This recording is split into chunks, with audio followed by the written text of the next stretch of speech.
Pero si continuamos Ah, con la grabación. ah, Y la alguien había tuve la preguntado. Trinmovia. ¿Ya la tuviste? Sí, pa. Y nosotros entonces me habían preguntado recién cómo uno puede definir el tema de los vectores.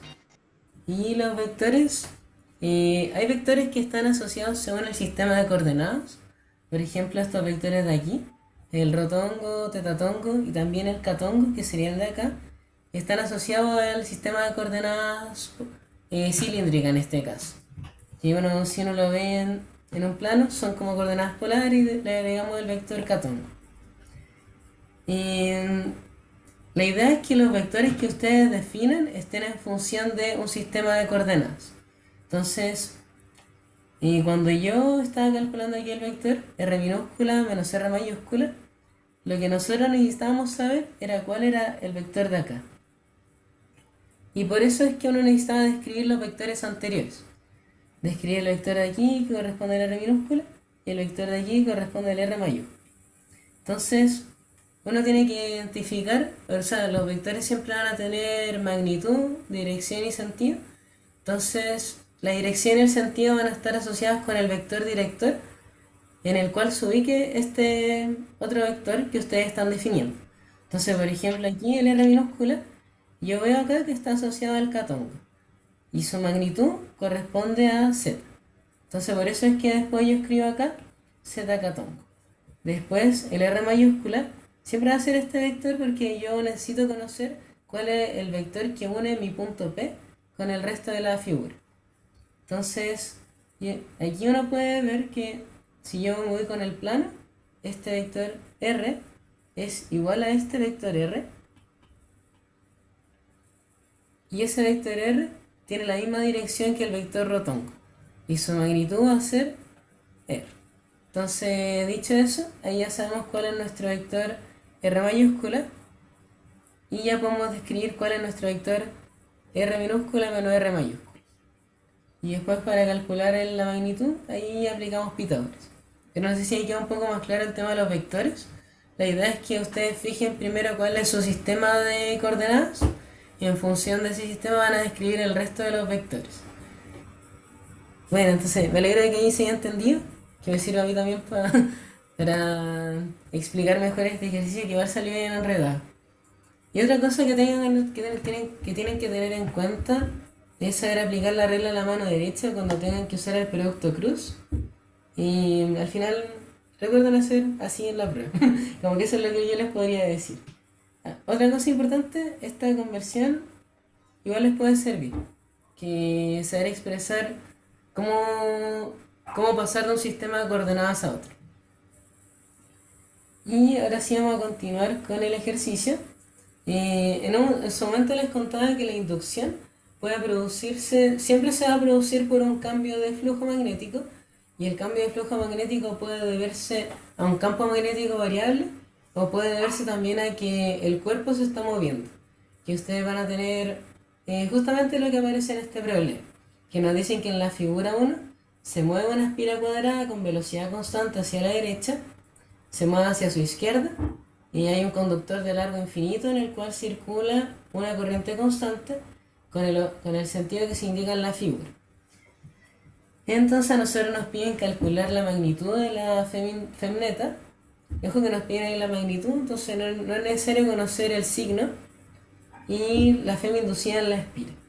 Y aquí nos dan un pequeño hint que cuál es la derivada de logaritmo de x mayor partido en x, pero en verdad esa igual ustedes la podrían calcular aplicando la regla de la cadena y regla del cociente. Entonces lo que nosotros vamos a hacer ahora, nuevamente tenemos que escribir cuál es cómo definir nuestra fem inducida, que siempre será como la derivada del flujo magnético en función del tiempo. Y el flujo magnético siempre corresponde al producto punto entre el campo magnético, el vector normal, y un diferencial de área. Entonces el flujo magnético es ese. En nuestro caso, nosotros vamos a tener un área y esta área, una de las magnitudes se va a ir moviendo. Algo que es importante acá es que tenemos que definir cuál es nuestro campo magnético. Nosotros podríamos utilizar Bioextrabar, pero ya nos dimos cuenta de que es bien complicado, cuesta hacerlo. Entonces podemos optar por lo que es la ley de Ampère. La ley de Ampère se deriva de la cuarta ley de Maxwell, que nos dice que la integral de línea de un campo magnético corresponde a mu sub 0 por la corriente encerrada. Y nosotros también podemos incluir lo que corresponde a la corriente de desplazamiento, pero no es importante para este caso. Entonces, nosotros tenemos una corriente encerrada que corresponde, lo que estamos buscando ahora es definir cuál es el campo magnético que se produce producto de este cable. Entonces el campo magnético va a depender de la corriente encerrada, que la corriente encerrada es la que circula por este alambre. Entonces esto de aquí es igual a la integral de línea. Nosotros tenemos que definir lo que es un loop amperiano cuando utilizamos la ley de Ampère. Y en este caso nuestro loop amperiano, nuestra integral de línea, van a ser círculos concéntricos.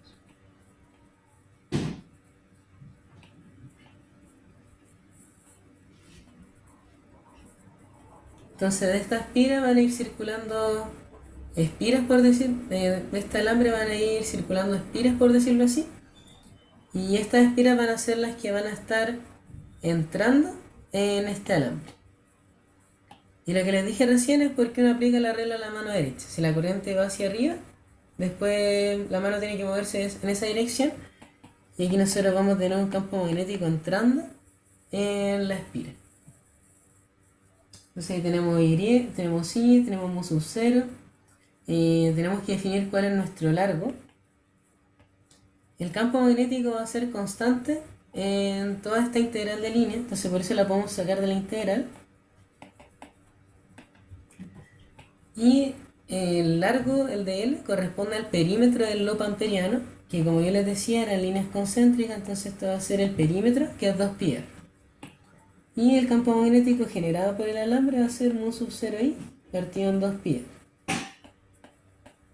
Y ahora esto lo tenemos que multiplicar por un vector normal. En este caso el vector normal no nos afecta porque podemos considerar que sea el vector catongo, que va a ir saliendo de la página, entonces es un vector unitario y nos vamos a quedar con la componente en catongo. Entonces, en este caso el n tongo no es tan importante como en el ejercicio anterior, pero sí lo es cuál es nuestro diferencial de área. Y aquí nosotros vamos a tener campo magnético.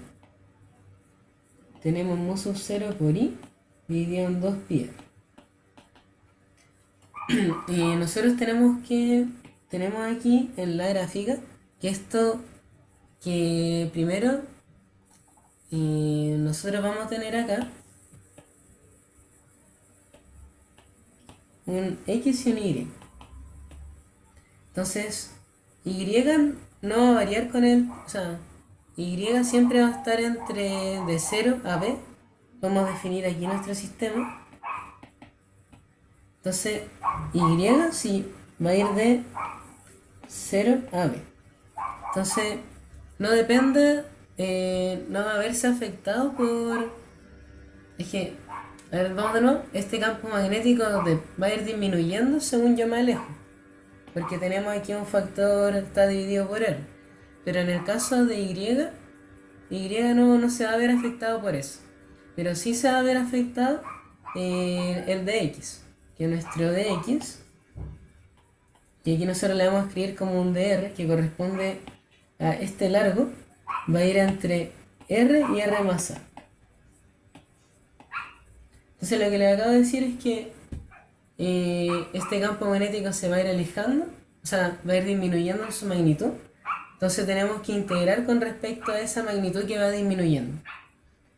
Y esto nos va a quedar como mu sub 0i dividido en 2pi por, esto no depende de Y, entonces la integral de 0 a b es lo mismo que b por logaritmo de r evaluado en r igual a r. Debería poner, si uno se pone muy riguroso matemáticamente, uno debería poner aquí otra variable para que no se confundan, pero en verdad no es tan importante. Y esto nos va a quedar como mu sub 0i partido en 2pi por b por logaritmo de r más a dividido en r. Y dejen confirmar que esté todo bien. Y si estamos bien, tenemos un b mu sub 0i dividido en 2pi. Si yo nosotros nos podemos poner a analizar también cuál es la dirección de este flujo magnético, que debería ser menos catongo, porque yo les contaba antes que por la regla de la mano derecha las líneas de campo magnético van a estar entrando en la espira.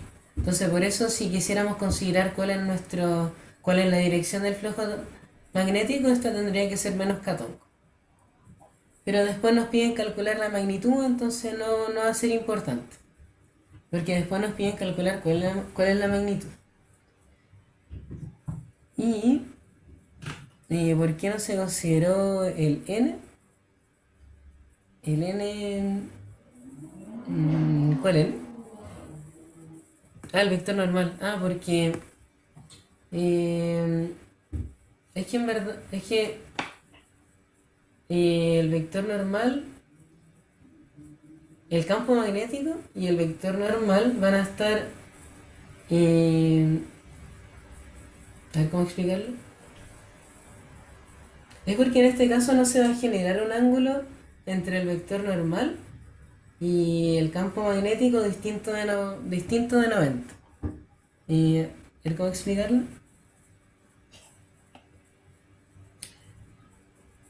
En el otro caso, el vector normal iba cambiando con respecto al tiempo.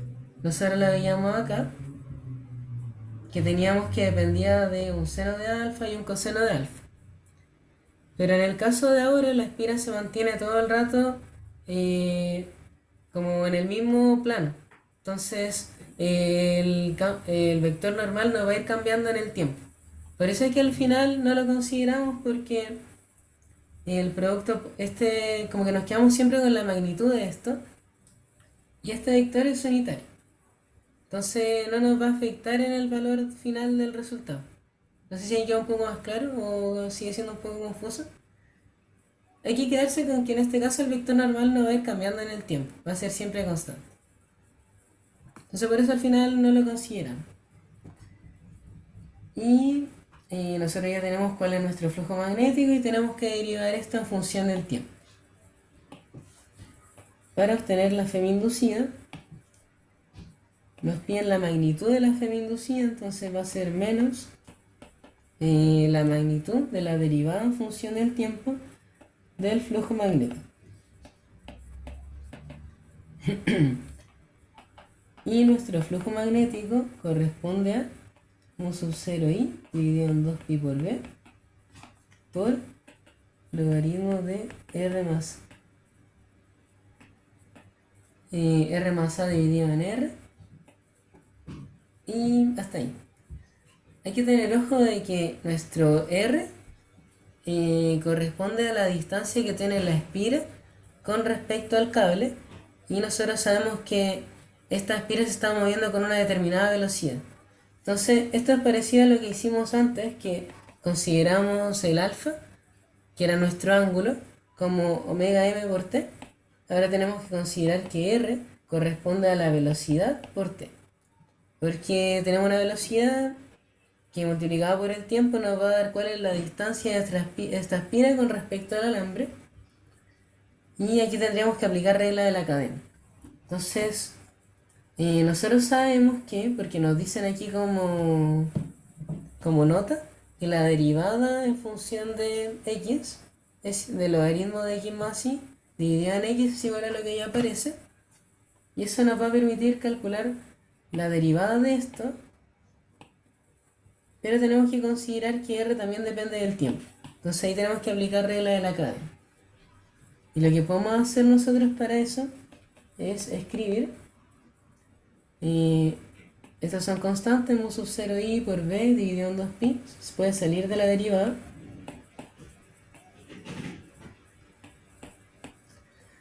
Lo que podemos hacer es derivar esto en función de r.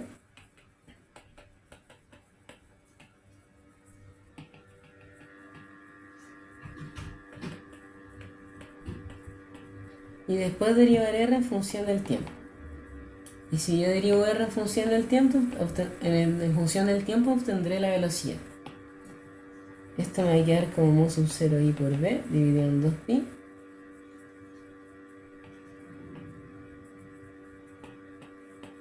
Por... ahora vamos a ver cuál era la del hint que nos daban. Que esto va a ser menos I dividido en X por X más I. Que reemplazando lo que aquí aparece va a ser menos A dividido en R por R más A. Y esto por la velocidad. Nos pedían la magnitud, entonces ese menos A va a pasar a ser positivo. Y el valor absoluto de la Fm inducida va a ser mu sub 0 I por B por A por B dividido en 2pi R por R más A. Entonces así hemos calculado cuál es la Fm inducida. Y aquí es bien interesante que el 2pi R corresponde al perímetro. Como el perímetro de las líneas de campo que están atravesando esta espira cuadrada. Y ahí estaría resuelto el ejercicio. No sé si alguien tiene alguna duda, si quedó más claro. Aquí nos aprovechamos un poco de que nos dijeran que nos estaban pidiendo la magnitud. Por eso es que no nos interesaba el signo.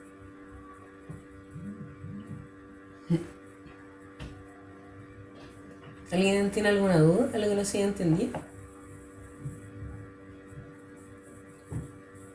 Y la verdad que no tengo más ejercicio porque pensé que me iba a demorar más. Y también pensé que le entraban ondas en su prueba y tenía un ejercicio de ondas, pero al final, bueno, pero igual era un ejercicio súper corto, como que no daba para rellenar media hora, pero no sé si alguien tiene alguna duda de concepto, algo que les gustaría ver.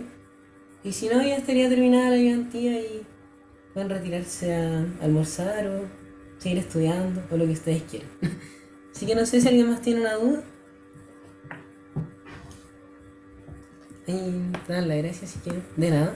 Y disculpen las confusiones que tuve igual, que de admitir que estaba bien desconcentrado, pero creo que al final igual me pude enchufar. Así que... Y gracias a ustedes por venir y espero que les vaya súper bien en su prueba. Y si tienen cualquier duda en relación a esta ayudantía, vamos a subir cuál es la pauta. Si tienen alguna duda, lo que no se haya entendido, porque igual es confuso, ahí nos pueden contactar y vamos contestando todo. Así que estén súper bien, pueden ser harto.